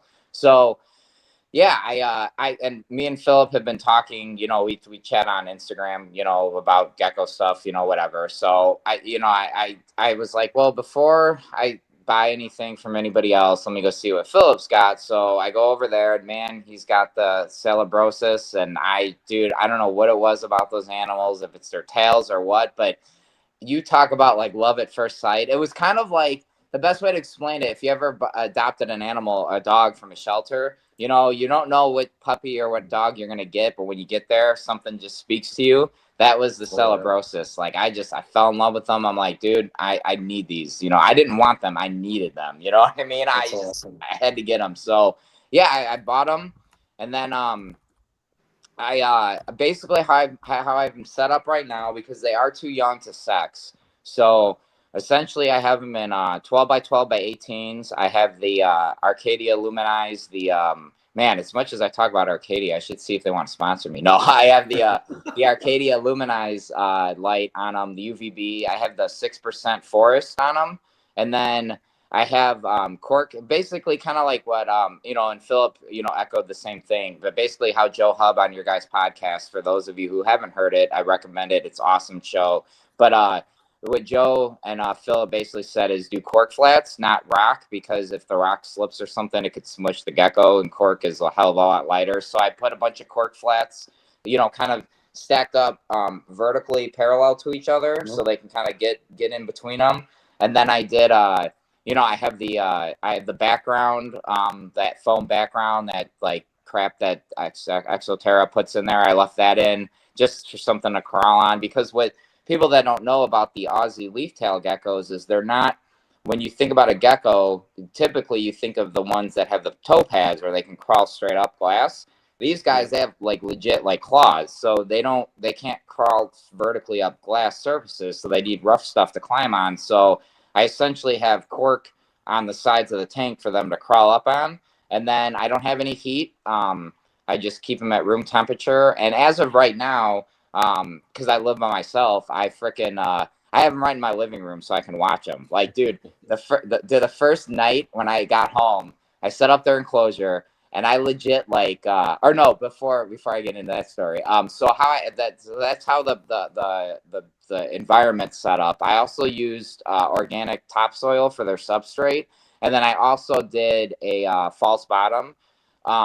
Basically, these geckos will not drink out of a standing water bowl, so you have to mist them every night. So in order to avoid any anaerobic bacteria buildup, and for those, if you don't know what anaerobic bacteria is, it's essentially anaerobic is a lack of oxygen. So when you have standing water and you don't have an area, that's why like dart frog keepers keep false bottoms, is you want to have a drainage layer so you don't have standing water, so that you get this nasty bacteria that will develop. It smells like crap. It's disgusting. It'll be detrimental to your animals. So like if you're keeping animals that are very that need a daily misting, I always recommend a false bottom, because it gives the water somewhere to drain out on. So I have a false bottom.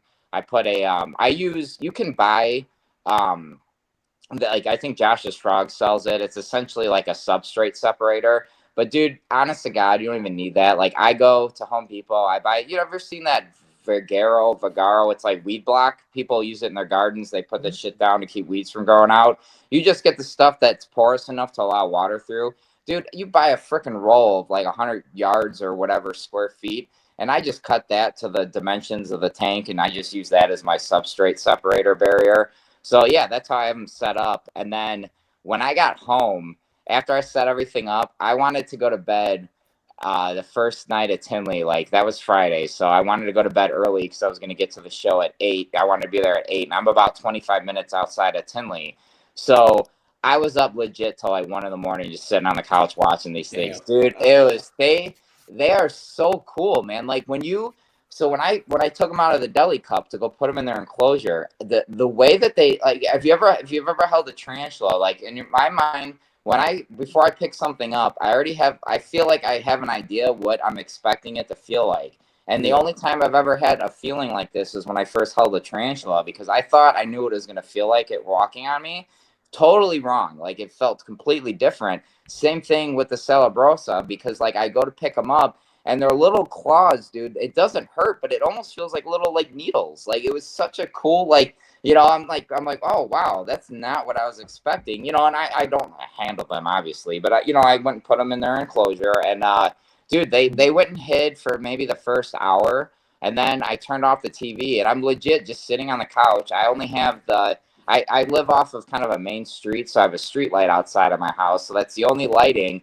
And dude, once it got quiet, those guys, they came out, they're just crawling around, exploring their tank, and I legit was up till like 1 in the morning. I could not fall asleep. I just wanted to watch them all night, dude. So cool. I know Oh the my feeling. God. Oh, I think I was the same way when I got my Stropharis from last year when I went to Tinley, and I was in an Airbnb, and I had it with me like the first night, and I'm just watching him in his little cup the whole time, firing up and down. Just he'll go from like paper white to almost solid, like saturated brown. It was crazy, and I'm just looking at him the whole night. I'm like, damn, I gotta go to sleep, because just like you, I was like, I bought that VIP stuff from last year, and I was there like 8 in the morning the next day, because I knew I had a flight like at like 1 or 2 o'clock in the afternoon. So I was like, all right, let me go ahead and get my steps in and see everybody's stuff again, and just keep going. Yeah, man, definitely know that feeling of just staring at your geckos. Like right now, I'm kind of staring at these other. I'm like waiting for my geckos to start coming out, because I have out in the living room, I have my Cerdodactylus striatus. Like they're like away from the rest of my collection right now for a little bit longer, and just watch them, see what they're doing, see if they utilize all the climbing stuff I gave them, because they're terrestrial geckos, but I've seen them utilize, like I have like those bended mossy vines in there, different cork setups where they can look like they're climbing against the wall, and they're utilizing everything. It's great, like because the bend itself is like it's about 18 inches tall, and so they're just everywhere, and they're a little small 2.5-inch gecko just going everywhere. They're fast as lightning. They are probably as fast as a day gecko. Oh, dude, that's lightning fast then, man. Yeah, like I blink and they're gone. I'm like, oh shit. Right. So it's hard getting pictures. When I get pictures, like, damn, something really good happened to let me get a picture of them. Did when you got your Stropharis at Tinley, which species did you? Because you work with a couple. Which species did you get when you were there? Oh, I got a Ciliaris. I got one from Joe Hupp. Yeah, because like literally. So right after the symposium was done and they did the sales, so I was like, all right, cool. First place I went to was Joe. I was seeing what he had. He had a pair of Tenacata. I was like, damn, it's a little out of my price range right now. They weren't bad, but I wasn't even going to go buy animals when I went to Tinley. I was just going. It was my first one, so I was like, just wanted to experience it. But he had one. I was like, seriously, you're selling it for that much? Give me it now. So, nice. Like, oh yeah. Here's my card, Joe. Take my money, please. Right. So yeah. That's awesome, dude. Yeah, like Yeah, I don't know. Joe Hub is him and Phil, dude. Like you go to their booths, it's. I mean, I don't know. You need. I was talking to I mean, Jason and I were commenting on Facebook where he's like, I was like, oh man, I don't know what I'm gonna buy, blah blah blah, and he's like, you got to practice self control. I'm like, what is the self control you speak of, and can I buy this? You know, I'm like, what? I'm like, oh my god, like, dude, it's so easy to just like, man, there's just so many cool geckos. Those two alone, and then I think his name's Tom with Secret Gecko Laboratories. Like, dude, Oh yeah. That's insane shit. oh my god, dude. I mean, you talk about the knobtails that guy has. Holy cow, just those alone. I mean, he had these albino Levis Levis. Oh my Yeah. goodness, dude. They were just Oh, so bright. yeah, I saw his list. Mm-hmm. He put out that list on Facebook. I was like, ooh. Like he had like literally he had like a 4.5 of Nephris Asper. Mm-hmm. I Mm-hmm. was like, who the hell has that many Aspers? Like, goddamn. Me soon. They'll be one of my next species. The Aspers, the Amii, or the Levis. Man, those are my my crosshairs are set on them. And I hate to sound smug by any means. Money isn't an option for me, man. I buy whatever the fuck I want, man. Like that's a fact. If I want it, I'm buying it. And Bro, love them. Love those things. dude, that's what I was like at this show where I'm just like, I'm going to get something awesome and I don't care the price. And I'm super and then the Ciliaris, like I knew I was gonna get the one, and then freaking Philip pulls out this other one. And like what I would like to do is I'm kind of actually doing a little bit of I don't know if you want to call it an experiment or whatever, but I'm going to give my Ciliaris really not like I'm gonna make sure I gut load with really really high end, not high end, but really high carotenoid diet, and then I'm also going to make sure I dust with really good carotenoid supplementation because I want to see. I would like to get. Well, I would try it. I'm going to try to shoot for a line breeding where I'm going to get very very high orange Ciliaris.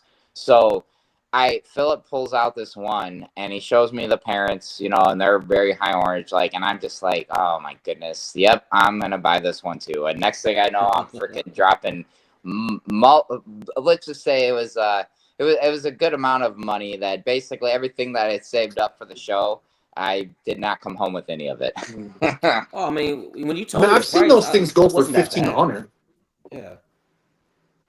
Yeah, when you I've seen them that? go So for 15, 1,600. yeah, for like a pair of Ciliaris or Yeah, Susan, I've, up at Flora oh Fauna, Brian Susan yeah. at Sundown was Yeah, selling he'll them for put up like, like 12, 13, 1400. Yeah, for yeah, just people one were gecko. buying them, man.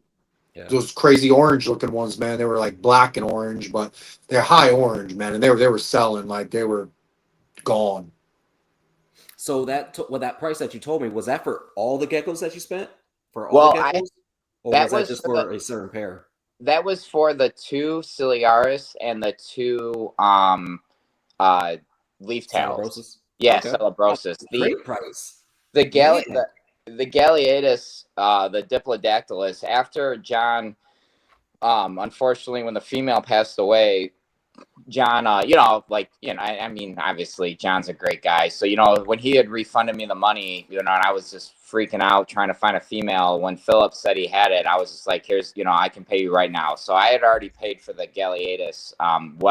This was back in I think like June, I want to say. So, yeah, that one was already paid, but yeah, I got all four of them, from Philip, and dude, I mean, that guy is just, I can't, I mean, he's so cool because I remember when I first really talked with him about geckos, I didn't buy anything from him. This was back in March, and vendors, they're there to make money, and especially Philip, with the amount of animals and the rarity of his collection that he brings for sale, he took so much time to just sit there and just talk geckos with me. That made such a really, and it's really important, because of his kindness and his compassion towards me. I'm just this random guy that was just talking to him about Strophuris. he has made a customer for life, you know, like I mean, and it was so cool that he's got, I mean, anytime you go to his booth, he's just got all these people there. And, you know, Philip and I were talking, you know, herp books, and like he was telling me about when he was in Europe, you know, he went herping and he saw fire salamanders in the wild. And like for him to take time out of that show to just, you know, BS with me, like it really, really made an impression on me where I'm like, I want to support this guy, you know. And same thing with Joe Hub. Like I had no intention of buying these freaking parthenogenic, you know, Australian geckos. And Joe was the same way. Me and him were talking geckos, and I'm just like, I wanted to support him. So I'm looking at his stuff, and I'm like, wait, are those the Partho Aussie geckos? And he's like, yeah. And I'm like, man, you know what? And he's like, yeah, they're not even that expensive. I'm like, all right, I'll take two. You know, and it was nothing more than just, it was just like an act. For me, it was like almost like an act of kindness just to show him, like, hey, I appreciate you took time out of your show to talk to this random dude. So I'm gonna pay it forward, you know, if that makes sense. You know what I mean? Oh Yeah, of course. Yeah. That's awesome. I said those geckos So he's when you talking buy- about are called Heteronotia benoi. Mm-hmm. Yeah. When you buy new species of geckos like this, and I know they're Australian, so obviously they're captive bred and whatnot. Are you implementing any type of like quarantine practices? I Oh, mean, just because they came to a show, how are you doing that? Bringing a new animal from the show home? absolutely. So I have like my leaf tails are right now, they're literally like in the living room. So they're I don't have any other animals in the living room. So those are kind of their own, you know, in quarantine. Then so I have a 3-bedroom house. So my basement has all my salamanders in it, and my Goniosaurus. My gecko slash house snake room, that's like my warm room. That's where everything that's past quarantine, that's where all the new stuff will go. But as of right now, the Ciliaris and those Partho Aussie geckos, those are in the other bedroom, that those are in quarantine. And I would just say, I don't know if you want to say I'm a little bit nutty, but like I won't go into the quarantine room until it's the last like stop of the day. So like if I'm going to spend time with them, I'll make sure that I'll make it a point to get to all the other animal stuff first. Then if I want to, Makes you know, sense. hang out, yeah, like last night, I wanted to make sure that I saw the Ciliaris eat. So basically what I did was I fed all my other stuff. Then I went into the quarantine room, and then I fed the Ciliaris, and then I sat in there for like an hour, you know, watched them eat. And then the other thing that I do, which I don't know if this is overkill, but like when I go to Tinley, before I even mess with my animals, I literally will come home, shower, I change, I leave all my clothes downstairs, just because I've never seen it there before, but I've heard people saying when they leave like reptile shows that sometimes people will get mites in their collection. So just to avoid any complications with any of that, like I don't handle animals. Like when I go to a reptile show, you know, it's very common with like snake breeders where like if you show interest in a snake, a lot of times they might offer to get hands on. So, you know, they'll want you to hold it, because this, to be real, when you're holding a really cool snake that you're thinking about buying, if you kind of hold it, you might even, you know, lean Like more spy towards. it. Yeah. So like if like I'm obsessed. I love green anacondas, and I'll sit there. If I see green anacondas, I will just Google at them for 20 minutes. And usually a lot of times breeders will offer, hey, you want to hold it? And I'm like, I would, but I don't, because to be, and it's nothing against them, but I don't know how they keep their animals, so I don't want to. I just take it. I look at it as a risk that doesn't need to be taken, especially if I know I'm not going to buy it. Why am I Yeah. going to? I don't need to hold it, so I just, no, I'm good. I'm just looking. And that's typically my thing. But yeah, anytime I go to a show, I don't care how goofy people think I am, but yeah, I will make sure before I literally will shower and change, and before I even go do anything with the animals, just because I just look at it where, especially with my fire salamanders, like it took me years to accumulate the collection that I have, and I'm not going. Oh shoot! Sorry guys, phone fell. I'm not going to do anything that if I have control over it, I'm going to eliminate any risks that I have, because why bother? Why how mad would you be at yourself if there was something in your control that you accidentally exposed your animal to? You know what I mean? Like, that's why I'm just kind of like, yeah, I'm gonna shower before I even I mess with stuff. respect that. Absolutely, dude. I respect that, dude. Oh my God.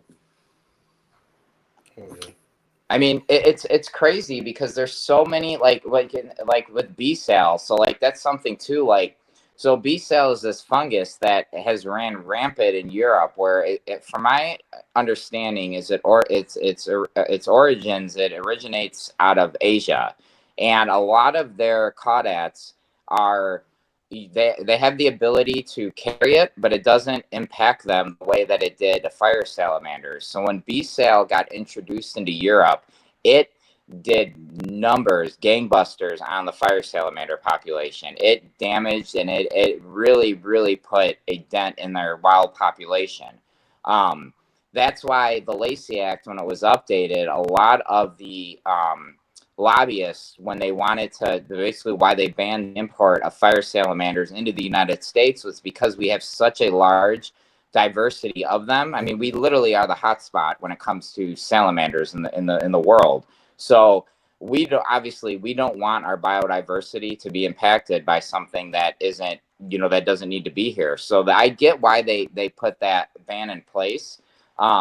So B cell is basically, it's a fungus, and when it impacts your, so there's two different versions of it, right? So there's chytrid. That's basically the one that attacks frogs, and what it does to frogs, it's really sad. What it does to frogs is it actually it makes their skin to the point where they can't absorb water.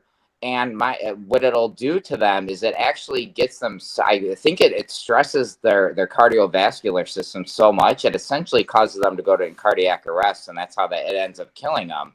Now with B cell, it's called like Batrichytrium salamandrosis, I think is what it is. And basically what it translates to is like the salamander eater, I think is what it translates to. And what it does is it literally, like, it almost looks like, if you look it up, it looks like the fire salamanders, like they have cigarette burns on their skin. It creates these ulcers, and it just runs rampant. It kills the salamander. So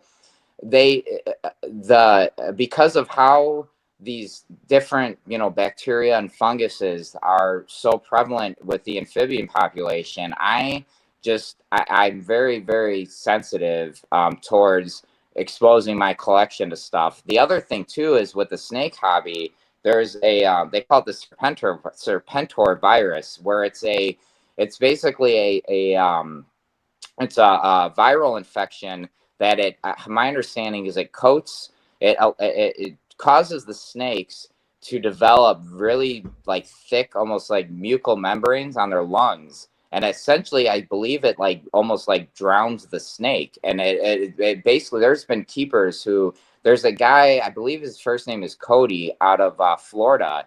He lost like literally thousands and thousands of dollars worth of pythons because he had the serpentor virus just go rampant through his collection. And this is before snake keepers really knew what this was. So there are different types of, in any sect of the hobby, there are different viruses and stuff, or funguses or bacteria that exist that, implementing some type of a quarantine. If you have a large collection, especially if it's very valuable, I mean, I shouldn't say valuable. If it's valuable to you, I really recommend that you don't want to mess around with, especially when it comes to quarantining your animals. It's just do it. You might think it's overkill, but trust me, it's going to save you so much heartache down the road. Absolutely agree with you 100%. I mean, it's something that we, if you have even if you don't have, a separate room per se, just not cross-contaminating with tools. If you're going to clean your water bowls or something, maybe use different paper towels, or instead of using the same sponge and washing everything, just little simple stuff like that. If that's all you can do, it's better than nothing. If you're going to handle an animal that you just acquired, I mean, at the least amount is mess with that, go and fuck with it at the end of the day, and do all your other stuff with the stuff that you already know is okay and healthy before you go mess with the new animal. You know what I mean? It's just stuff like that, you know? Oh, Absolutely. all right. So we're coming up on 2 hours. I know it's about 11 Yeah. o'clock over there. Shit. Yeah, it is. You So know, Matt, we could talk for another 3 hours, man. We're an hour past what we normally do. yeah. So Matt, couple questions, right? Mhm. Good resources for people. Is there a good community they should be looking for? Books. Any good book recommendations besides that salamander book that you had? Uh, those two Oh, right there.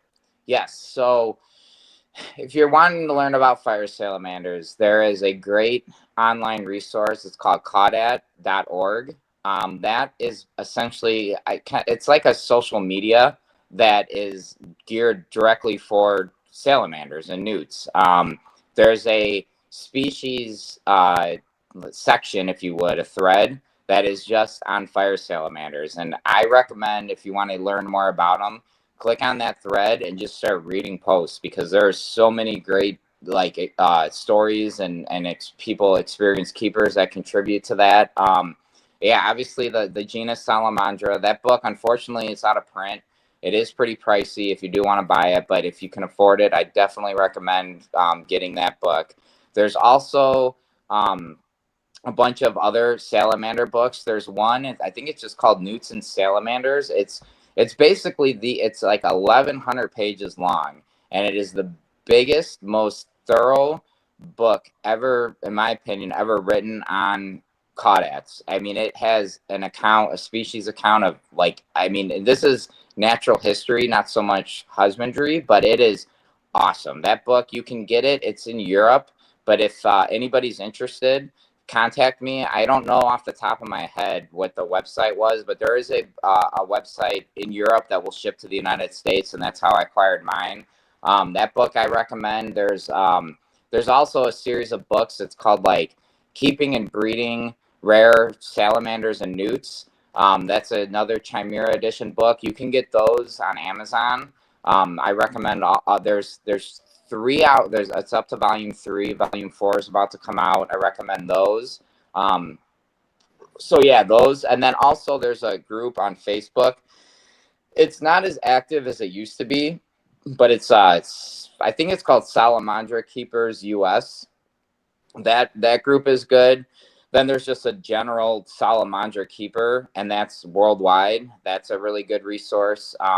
There can be a little bit of, I wouldn't say, kind of gatekeepy mentality, but if you can get past that, try to practice some thick skin, and there are good people on there. So if your first impression someone's kind of a jerk, if you just kind of ignore them, someone who's kind-hearted and compassionate most likely will reach out to you and be able to help you. And you can always reach out to me. I love talking about salamanders. So I'm definitely a resource too. I'll answer whatever I can. It's awesome. Yeah. What? You got any last questions? Yeah, no. So tell our listeners, if you don't mind, where they could find you, where to listen to your podcast, how let the guys know how they can get a hold of you and find you if they're not already following you or listening to you. Yeah, for sure. So I'm on Facebook. I'm not as active on it as I used to be. I would say Instagram's probably the best way. My Instagram is at Not Another Reptile Podcast. That is my podcast as well. That's probably the best way to find me. And what else? My podcast, I put it out weekly.